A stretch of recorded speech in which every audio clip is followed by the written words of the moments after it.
नमस्कार, मैं अभिमन्यु दैया, लेक्चरर जियोग्राफी, हरियाणा शिक्षा विभाग से आप सब विद्यार्थियों का एजुसेट टेलीकास्ट में स्वागत करता हूं। प्यारे विद्यार्थियों, आज हम क्लास 11 जियोग्राफी के अंतर्गत चैप्टर 5 मिनरल्स एंड रॉक्स इसका अध्ययन करेंगे। इस व्याख्यान का उद्देश्य आप सब विद्यार्थियों को खनिजों और विभिन्न प्रकार की शैलों और उनके निर्माण से संबंधित जानकारियों से अवगत कराना है। इस अध्याय के अंतर्गत हम विभिन्न प्रकार के मिनरल्स और आग्नेय चट्टानें, अवसादी चट्टानें तथा कायांतरित चट्टानें, इन सब का अध्ययन करेंगे। सबसे फर्स्ट आता है कि मिनरल्स क्या हैं, खनिज क्या हैं। दो या दो से अधिक तत्वों से मिलकर बने पदार्थों को खनिज कहते हैं, मिनरल कहते हैं। मिनरल प्राकृतिक रूप से मिलने वाले पदार्थ होते हैं जिनमें विशिष्ट परमाणुविक संरचना यानी न्यूक्लियर स्ट्रक्चर इनका होता है। इनके फिजिकल गुण, भौतिक गुण होते हैं और निश्चित केमिकल कॉम्पोजिशन इनका होता है, यानी निश्चित रासायनिक संरचना या संयोजन इनका रहता है, जैसा कि आप चित्र में विभिन्न प्रकार के मिनरल्स देख पा रहे हैं। संपूर्ण पृथ्वी का 98% भाग केवल 8 तत्वों से, 8 एलिमेंट से बना है। वैसे वैज्ञानिकों ने अब तक लगभग 2000 प्रकार के खनिजों यानी मिनरल्स को आइडेंटिफाई किया है, उनको पहचाना है।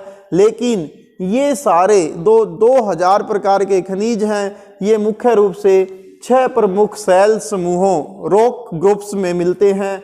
पृथ्वी के आंतरिक भागों में मिलने वाला मैग्मा, जो मेटल यानी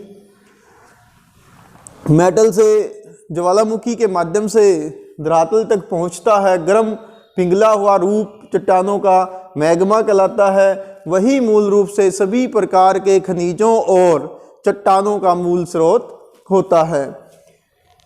जो पृथ्वी पर पाए जाने वाले मुख्य तत्व हैं मिनरल्स में, उनमें वजन के अनुसार सबसे ज़्यादा ऑक्सीजन 46.60%, सिलिकॉन 27.72%, एल्यूमिनियम 8.13%, इसके अलावा लोहा, कैल्शियम, सोडियम, पोटासियम, मैग्नीशियम और भूपर पट्टी का जो शेष 2% भाग है वो अन्य एलिमेंट्स जैसे titanium, hydrogen, phosphorus, manganese, sulphur, carbon और निकल जैसे तत्वों से बना है। प्रमुख खनिज यानी जितने भी खनिज मिलते हैं उनके हम मुख्य रूप से देखेंगे तो ये इस ग्रुप में ही मिलते हैं। जैसे एक है सबसे पहला फेल्ड्सपर, सेकंड वन क्वार्ट्ज, फिर है पाइरेक्सिन, नेक्स्ट है एम्फीबोल, उसके बाद है अभ्रक जिसे माइका भी कहते हैं, और ओलिविन। यानी ये प्रमुख खनिज है जिनके विभिन्न रूप हम 2000 प्रकार के खनिजों में देखते हैं। आओ अब इन खनिजों के बारे में थोड़ा डिटेल से समझने का प्रयास करें। सबसे पहला है फेल्ड्सपर। यह वास्तव में सिलिकॉन और ऑक्सीजन सभी फेल्ड्सपर जो एलिमेंट्स होते हैं उसमें उपस्थित होता है, जबकि सोडियम, पोटासियम, कैल्शियम, एल्यूमिनियम आदि तत्व भिन्न भिन्न फेल्ड्सपरों में शामिल होते हैं। पृथ्वी की परपट्टी यानी सबसे ऊपर वाली परत जो क्रस्ट है उसका आधा भाग फेल्ड्सपर तत्व का बना है। इसका रंग हल्का क्रीमी या हल्का गुलाबी होता है। चीनी मिट्टी के बर्तन बनाने में भी इस फेल्ड्सपर का प्रयोग अधिक किया जाता है और इसके द्वारा कांच का निर्माण भी होता है। सेकंड है क्वार्ट्ज। यह रेत और ग्रेनाइट का प्रमुख घटक होता है। इसमें सिलिका होती है। यह कठोर खनिज होता है यानी हार्ड होता है। यह पानी में अघुलनशील है और इसका रंग सफेद होता है या यह रंग विहीन होता है, कोई भी रंग इसमें नहीं होगा। इसका उपयोग रेडियो और रडार में होता है। यह ग्रेनाइट का प्रमुख घटक होता है, जैसा ये क्वार्ट्ज का आप चित्र देख पा रहे हैं। नेक्स्ट है पाइरोक्सिन। पृथ्वी की परपट्टी का 10% हिस्सा पाइरोक्सिन तत्व से बना है। सामान्य रूप से यह उल्का पिंडों में मिलता है और इसका रंग हरा अथवा काला होता है। मिक्स भी हो सकता है, या हरा होगा या काला होगा। इसमें calcium, aluminium, magnesium, iron, silica आदि शामिल होते हैं। नेक्स्ट है एम्फीबोल। पृथ्वी की परपट्टी का यानी क्रस्ट का 7% भाग एम्फीबोल का बना होता है। यह हल्के हरे रंग का या काले रंग का तत्व होता है। एस्बेस्टस के उद्योग में इसका उपयोग सबसे ज़्यादा होता है। कैल्शियम, एल्यूमिनियम, मैग्नीशियम, आयरन यानी लोहा और सिलिका एम्फीबोल के प्रमुख एलिमेंट हैं। नेक्स्ट आता है अभ्रक, माइका। जो भूपृष्ठ है उसका 4% भाग जो है माइका यानी अभ्रक का बना होता है। माइका या अभ्रक हरे रंग का, गुलाबी, काला, श्वेत हो सकता है। विद्युत उपकरणों में इसका उपयोग सबसे ज़्यादा होता है। इसमें potassium, aluminium, magnesium, iron, silica ये इसके प्रमुख तत्व होते हैं। ये सामान्य रूप से आग्नेय और कायांतरित या रूपांतरित मेटामॉर्फिक रॉक्स में मिलता है। अभ्रक। ओलिविन। नेक्स्ट है ओलिविन। यह मैग्नीशियम, आयरन, सिलिका आदि इसके तत्व होते हैं। इसका उपयोग आभूषणों में किया जाता है। यह सामान्य हरे रंग के क्रिस्टल होते हैं जो बेसाल्ट चट्टानों में मिलता है। इसके अतिरिक्त जो खनिज हैं वो सैलों में chlorite, calcite, magnetite, hematite, bauxite, barite जैसे कुछ अन्य खनिज भी उपस्थित होते हैं। नेक्स्ट आता है कि जो खनिज हैं उनकी सामान्य विशेषताएं क्या हैं। सामान्य रूप से जो खनिज हैं वो पृथ्वी पर असमान रूप से वितरित है, यानी वो एक ही जगह नहीं मिलते, वो असमान रूप से मिलते हैं। गुणों में और मात्रा में खनिजों की ऋणात्मक संबंध होता है, नेगेटिव रिलेशन होता है, यानी जो बहुमूल्य खनिज हैं वो बहुत ही कम मिलते हैं। इसके अलावा अधिकांश जो खनिज हैं वो ठोस, जड़, अजैव या अकार्बनिक होते हैं। प्राय प्रत्येक खनिज किन्हीं 2 या 2 से अधिक रासायनिक तत्वों, केमिकल एलिमेंट से मिलकर बनते हैं। कुछ खनिज ऐसे होते हैं जो एक ही एलिमेंट के बने होते हैं, जैसे सल्फर, तांबा, सोना या जिसे स्वर्ण कह सकते हैं, गोल्ड कह सकते हैं, चांदी, सीसा, ग्रेफाइट, ये सारे एक ही तत्व के बने हुए खनिज हैं। इसके अलावा खनिजों के बाहरी क्रिस्टल का रूप उसकी आंतरिक व्यवस्था के अनुसार निर्धारित होता है। क्रिस्टल के अनुसार खनिज घनाकार हो सकते हैं, अष्टभुजाकार हो सकते हैं, षष्ठभुजाकार हो सकते हैं, प्रिज्म की तरह से हो सकते हैं। विदलन और विभंजन के आधार पर खनिजों में टूटने की प्रवृत्ति और उनकी दिशा तथा उनका टूटने का जो एंगल है, कोण है, वो अलग अलग होता है। इसी प्रकार से प्रत्येक खनिज की अपनी चमक होती है। कुछ खनिज भूरे या मटमैले होते हैं, कुछ मेटलिक या रेशमी या ग्लॉसी होते हैं। इसी प्रकार से कुछ खनिजों के रंग उनकी परमाणुविक संरचना द्वारा निर्धारित होते हैं, जैसे मेलाकाइट, एजुराइट, कैल्सोपाइराइट आदि। कुछ खनिजों में अशुद्धियों के कारण से रंग निर्धारित होता है, जैसे अशुद्धियों के कारण से जो क्वार्ट्ज है उसका रंग श्वेत, हरा, पीला या लाल हो सकता है। इसी प्रकार से किसी भी खनिज को पीसने पर जब उसका पाउडर बनाते हैं तो कुछ खनिजों का रंग सेम रह जाता है जबकि कुछ का रंग चेंज हो जाता है। जैसे मेलाकाइट का रंग हरा हो जाएगा यदि उसको पीसेंगे, और उस पर धारियाँ भी होंगी तो वो हरी होती हैं।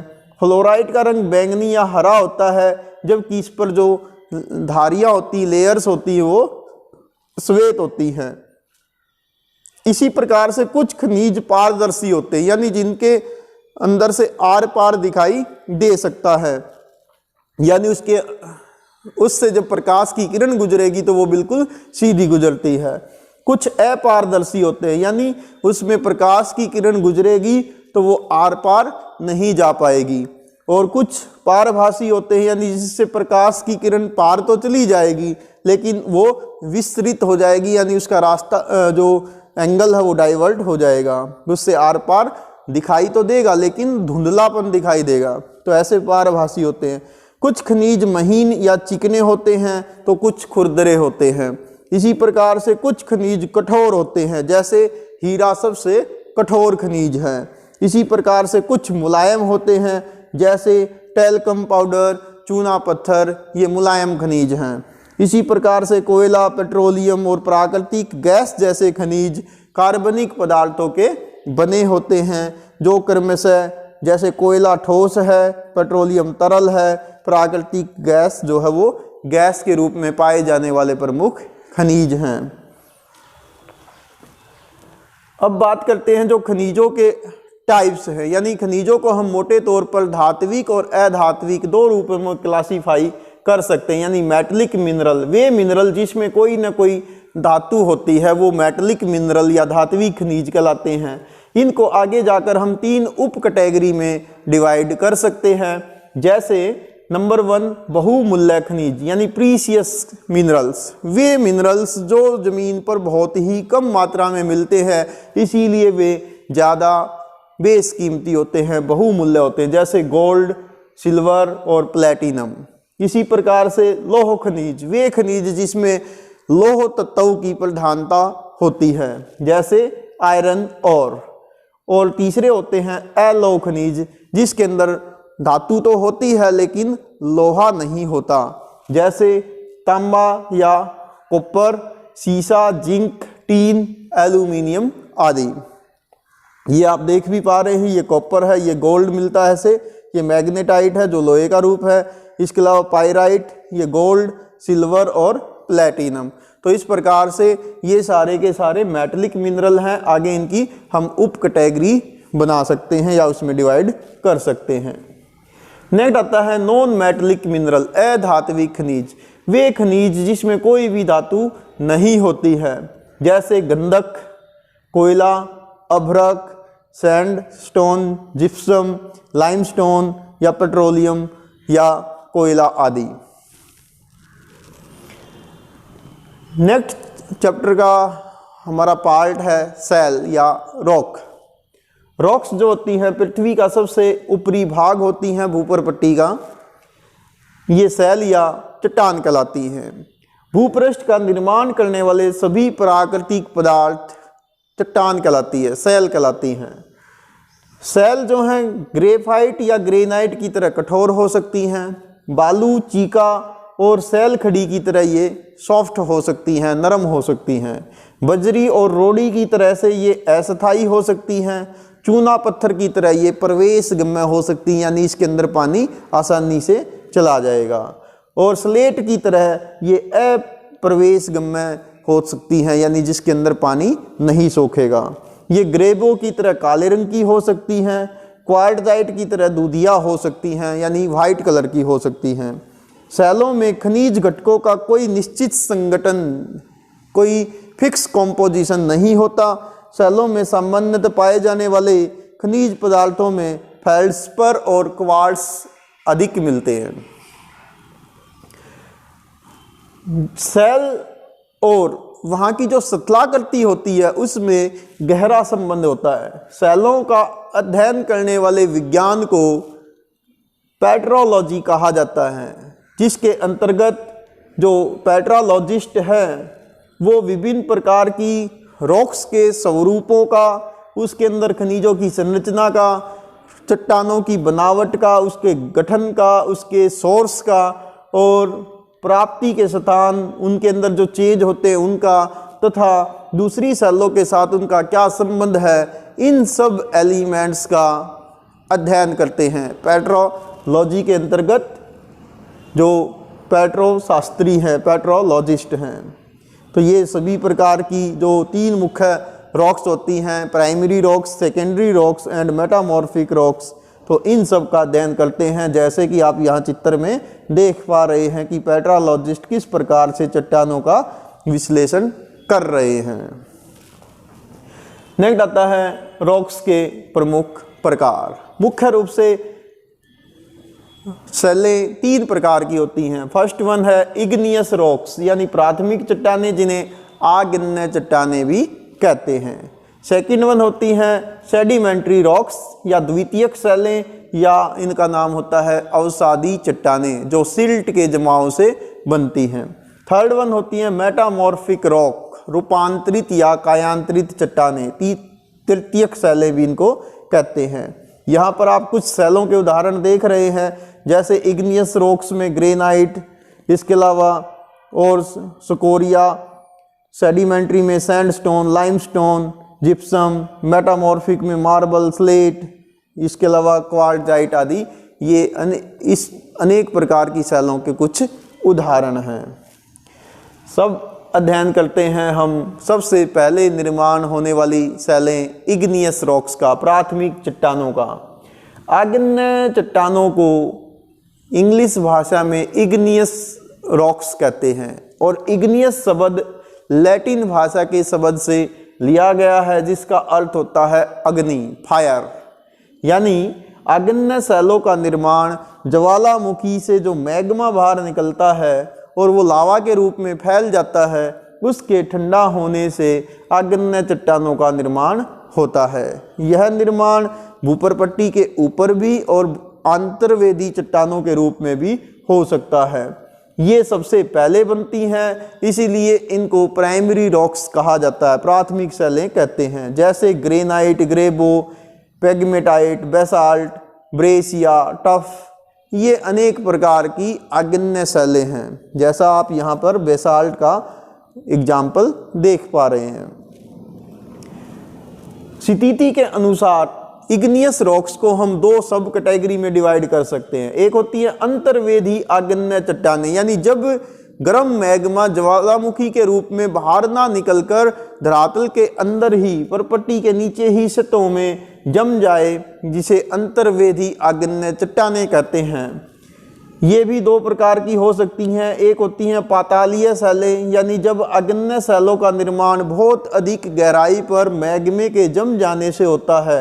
इन सेलों में बड़े रवे मिलते हैं, जैसे ग्रेबो और ग्रेनाइट। दूसरी होती हैं अधिवितलीय या मध्यवर्ती सेलें, जब मैग्मा धरातलीय अवरोध के कारण मार्ग में स्थित किसी दरार में या नली में जम जाता है और वहाँ पर शीघ्रता से ठंडा हो जाता है, तो ऐसी सेलों को मध्यवर्ती अंतर्वेदी आग्नेय सेलें कहते हैं। इनमें रवे छोटे होते हैं, जैसे डोलेराइट, माइका, पेगमेटाइट, इस प्रकार की सेलों के एग्जाम्पल हैं। सेकंड मेन उपभाग होता है बहिर्वेदी आग्नेय सेलें, यानी जब ज्वालामुखी विस्फोट से गर्म मैग्मा धरातल से बाहर आ जाता है और वो लावा के रूप में ठंडा हो जाता है, तो इस प्रकार के शांत उद्गार से बनने वाली सेलों को बहिर्वेदी आग्नेय सेलें कहते हैं। यदि लावा जल्दी से शीघ्रता से ठंडा हो जाता है तो ये कांच की जैसी सेलों का निर्माण करती हैं, जैसे ऑब्सीडियन, बेसाल्ट भी बहिर्वेदी ज्वालामुखी सेलों का ही एक उदाहरण है। सेकंड, इसका उपभाग हम बांट सकते हैं रासायनिक संरचना के अनुसार। अधिशिल्क या अम्लीय आग्नेय सेलें फर्स्ट इसका उपभाग है। तो इसमें क्या होगा कि जब आग्नेय सेलों में सिलिका की मात्रा 65 to 85% होती है और इसमें लोहे की मात्रा कम होती है, तो इनका रंग आग्नेय सेलों का हल्का होता है। जैसे ग्रेनाइट है, ऑब्सीडियन है, ये अधिशिल्क या अम्लीय आग्नेय सेलें होती हैं। अधि माने होता है अधिक, सिल्क यानी सिलिका, जिसमें सिलिका की मात्रा अधिक हो। सेकंड वन होती है, जैसे आप ग्रेनाइट देख रहे हैं, ये अधिशिल्क आग्नेय सेल है। इसी प्रकार से सेकंड होता है अल्पशिल्क या अक्षारीय या पैठिक आग्नेय सेलें, यानी जब सिलिका की मात्रा 45 to 55 हो, तो ऐसी सेलों को अल्पशिल्क आग्नेय सेलें कहते हैं। अल्पशिल्क यानी जिसमें सिलिका की मात्रा कम हो, लाइकली बेसाल्ट। इनका रंग गहरा होता है। ग्रेबो, बेसाल्ट, इसी प्रकार की पैठिक या अक्षारीय आग्नेय शैलें होती हैं। नेक्स्ट है आग्नेय शैलों की कुछ विशेषताएं या सामान्य फीचर्स।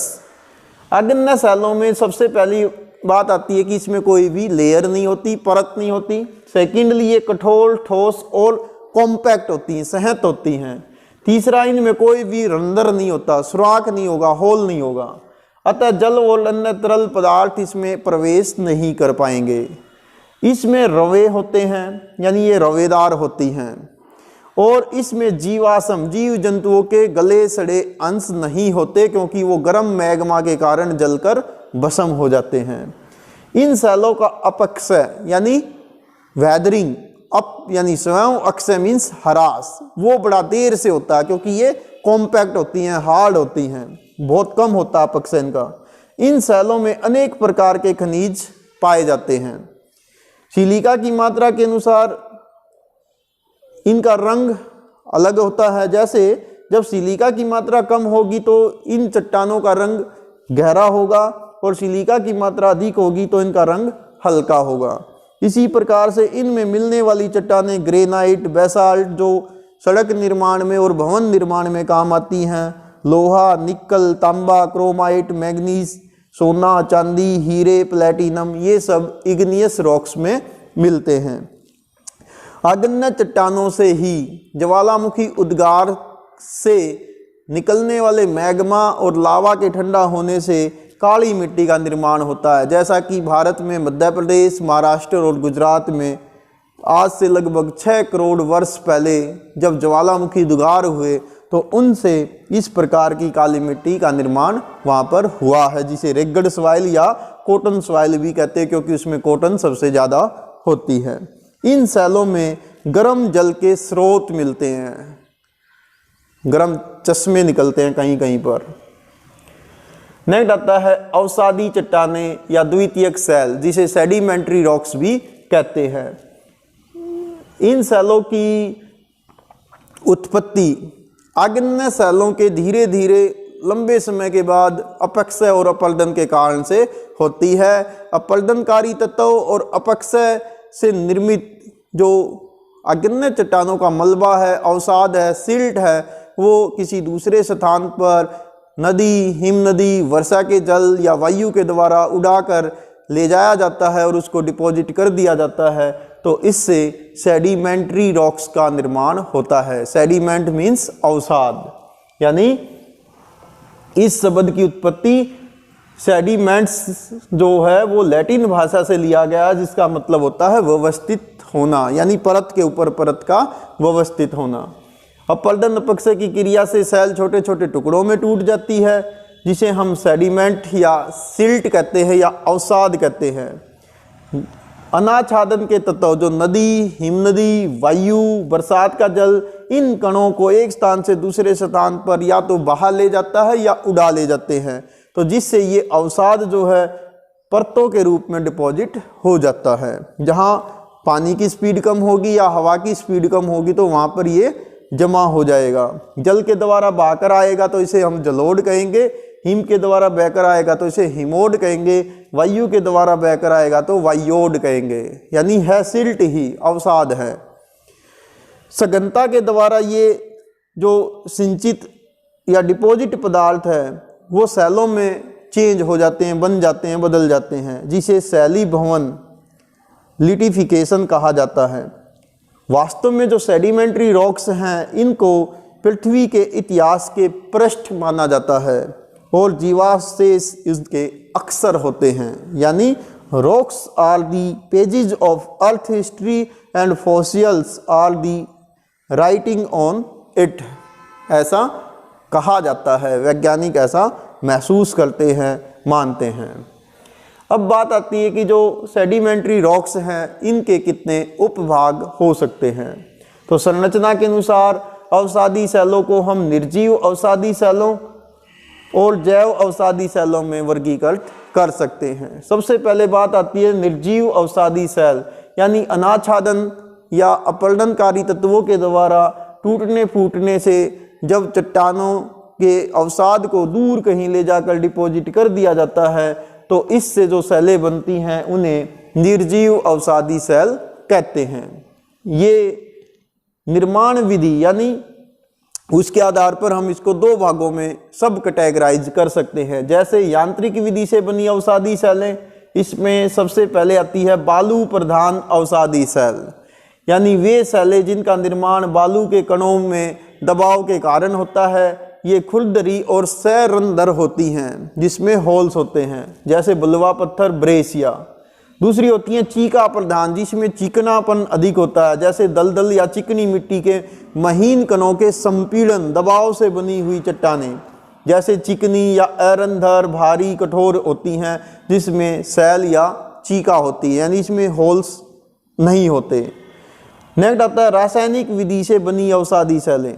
ये सेलें मुख्य रूप से खारी झीलों में, जैसे लैगून होती हैं, चिल्का झील जैसी झीलों में वाष्पन के कारण बनती हैं। जब पानी उड़ जाता है तो वहाँ पर जो बचा हुआ अवसाद वो धीरे धीरे कठोर रूप लेकर सेलों में परिवर्तित हो जाता है, जैसे सेंधा नमक, जिप्सम, चूना पत्थर, पोटास और सोरा। इसी प्रकार की अवसादी चट्टानें हैं। नेक्स्ट आता है जो मेन ब्रांच है अवसादी सेलों की, वो है जैव अवसादी सेलें, सेकंड वन। इन सेलों का निर्माण प्राचीन काल में सतल खंडों के नीचे दब जाने के कारण दलदल प्रदेशों में जीव जंतुओं व वनस्पति के अक्षय से होता है। इनको भी हम दो उप कैटेगरी में बांट सकते हैं। एक वे हैं जिसके अंदर चूना अधिक होता है, जैसे चूना पत्थर, सैल खड़ी, खड़िया ये, और दूसरी होती है कार्बन प्रधान, जैसे कोयला। तो ये थी सेडिमेंट्री रॉक्स के कुछ प्रमुख प्रकार। नेक्स्ट आता है सेडिमेंट्री रॉक्स की प्रमुख विशेषताएं या लक्षण, फीचर्स। इनमें नंबर 1 परत होती है, लेयर के ऊपर लेयर होगी। ये मुलायम होती हैं, इनमें रंध्र होते हैं, यानी पानी इनके अंदर चला जाएगा। इनमें रवे नहीं होते जैसा गन्ना चट्टानों में होते हैं। इनमें जीवाश्म पाए जाते हैं, धीरे धीरे वो इसके अंदर ही डिपॉजिट हो जाते हैं। इसलिए दुनिया में पेट्रोलियम और एलपीजी गैस तथा कोयला केवल सेडिमेंट्री रॉक्स में ही मिलते हैं। इन सेलों का अपक्षय जल्दी हो जाता है क्योंकि ये ढीली होती हैं। इनमें कोयला, खनिज तेल जैसे जो फॉसिल फ्यूल्स हैं वो सब पाए जाते हैं। इनमें सीमेंट उद्योग के लिए कच्चा माल जो चूना पत्थर है उसको पीसकर सीमेंट बनाई जाती है। बलुआ पत्थर या मृत्तिका जैसे मिनरल्स मिलते हैं जो कहीं ना कहीं भवन निर्माण में काम आते हैं। इन सेलों से जल की प्राप्ति होती है क्योंकि इसके अंदर वो जो वाटर स्टोरेज की कैपेसिटी है वो अधिक होती है। इसलिए जैसे उत्तर भारत के मैदानी भागों में सेडिमेंट्री रॉक्स के कारण ही एग्रीकल्चर अधिक होती है, अंडरग्राउंड वाटर इसमें स्टोर रहता है, नहरें बनाना इसमें आसान है। इन सेलों के कारण उपजाऊ मैदानों का निर्माण होता है, लाइकली नॉर्थ इंडियन गैंगेटिक या इंडो गैंगेटिक प्लेन, इन सब में ऐसी सेडिमेंट्री रॉक्स मिलती हैं। नेक्स्ट और तीसरे प्रकार की चट्टान है, ये हैं मेटामॉर्फिक रॉक्स, तृतीयक चट्टानें या कायांतरित चट्टानें। मेटामॉर्फिक शब्द अंग्रेजी भाषा में कायांतरित चट्टानों को अंग्रेजी भाषा में मेटामॉर्फिक रॉक्स कहते हैं। मेटामॉर्फिक भी ग्रीक भाषा का शब्द है जो मेटा और मॉर्फे इन दो शब्दों से मिलकर बना है। मेटा का अर्थ होता है चेंज यानी परिवर्तन और मॉर्फे का अर्थ होता है फॉर्म, रूप। जब चट्टानों का दबाव के कारण और दबाव बढ़ने से तापमान बढ़ जाता है, इन दोनों कारणों से जब रूप बदल जाता है, काया चेंज हो जाती है, तो ऐसे रॉक्स को, ऐसी चट्टानों को मेटामॉर्फिक रॉक्स या कायांतरित या रूपांतरित चट्टान कहते हैं। कायांतरण में सेलों का पुनः क्रिस्टलीकरण हो जाता है और कायांतरण की प्रक्रिया में सेलों में कुछ खनिज या कण सतहों में या रेखाओं के रूप में व्यवस्थित हो जाते हैं। कायांतरित सेलों में खनिजों अथवा कणों की परतों में या रेखाओं के रूप में व्यवस्थित होने को पत्रण या फोलिएशन कहते हैं, या इनको रेखाकन भी कहते हैं, रेखाकन। कभी कभी खनिज या विभिन्न समूहों के कण पतली से लेकर मोटी परत के रूप में व्यवस्थित हो जाते हैं। वे हल्के या गहरे रंग में दिखाई देते हैं। कायांतरित सेलों में ऐसी पतली से मोटी परत के रूप में जो व्यवस्था होती है उसको बैंडिंग कहा जाता है, और बैंडिंग को प्रदर्शित करने वाली सेलों को, कायांतरित सेलों को बैंडेड कहा जाता है, बैंडेड सेल। और प्रमुख कायांतरित जो सेल है उसके उदाहरण अगर देखें तो साइनाइट, स्लेट, सिस्ट, संगमरमर यानी मार्बल जिससे ताजमहल का निर्माण हुआ है, और क्वार्ट्ज आदि प्रमुख हैं। जो मेटामॉर्फिक रॉक्स होती हैं इनमें जो चेंज आता है वो 3 ढंग से आ सकता है। सबसे पहला है गतिशील कायांतरण, यानी बिना किसी विशेष रासायनिक परिवर्तन के या बिना टूटे या बिना पिसे हुए वास्तविक सेल का यांत्रिक रूप से व्यवधान और पुनः संगठित हो जाना, फिजिकल रूप से। ऐसा कायांतरण, ऐसा मेटामॉर्फी जो है रॉक्स का यानी चेंज होना है, वो गतिशील कायांतरण कहलाता है। सेकेंड वन होता है मैग्मा या लावा के संपर्क में आने से, जब रॉक्स बहुत गर्म हो जाएंगी और उच्च तापमान के कारण से रॉक्स का जो क्रिस्टलाइजेशन है वो चेंज हो जाएगा, तो ऐसी कायांतरित चट्टानों को संपर्क कायांतरण कहते हैं, यानी वो मैग्मे के संपर्क में आने से चेंज हुई हैं। तीसरा होता है उच्च तापमान और उच्च दबाव के कारण या दोनों के कारण विवर्तनिक जो दबाव पड़ता है, जो धीरे धीरे प्लेटें गति करती रहती हैं, उनके कारण चट्टानों पर जो दबाव पड़ता है उनके कारण से भी कभी कभी सेलों में विकृति आ जाती है, चेंज आ जाता है, जिसे हम प्रादेशिक कायांतरण कहते हैं। तो इस प्रकार से कायांतरण 3 प्रकार का होता है, एक गतिशील, दूसरा संपर्क और तीसरा प्रादेशिक कायांतरण।